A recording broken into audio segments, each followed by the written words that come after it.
আমরা যারা আওয়ামী ফ্যাসিবাদের বিরুদ্ধে লড়াই করছি, আপনার বুঝতে হবে যে এর থেকে বড় নিম্নচাপ বাংলাদেশের ইতিহাসে আর তৈরি হবে না। তো ওই নিম্নচাপের ঝড় যেহেতু আমরা পাড়ি দিয়ে চলে আসছি, আর কোনো ঝড় আমাদের সামনে ঝড় না। এই জন্য আমরা কোয়াইট কনফিডেন্ট, আমরা ক্যাম্পেইন করব, হারি জিতি সেটা ম্যাটার অফ টাইম, জনগণের কাছে আমরা বুঝতে পারি কিনা।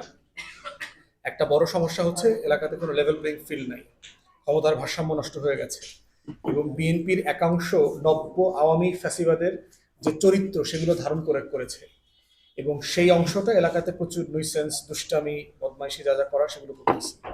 আমরা বিএনপিকেও আহ্বান করেছি এবং প্রশাসনকেও বলেছি যে আমরা একটা ন্যায্য রাজনীতি চাই, একটা গণতান্ত্রিক মূল্যবোধের রাজনীতি চাই।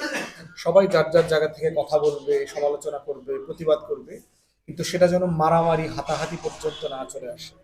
কাউকে হুমকি দেওয়া এই জায়গাগুলো আমরা দেখতে চাই না। যদি লেভেল প্লেইং ফিল্ড থাকে, যদি এখানে ন্যায্যভাবে রাজনীতি করবার সুযোগ থাকে, তাহলে জনগণ ডিসাইড করবে একসময় সে কাদের পক্ষে যাবে, তারা কারে ভোট দিবে।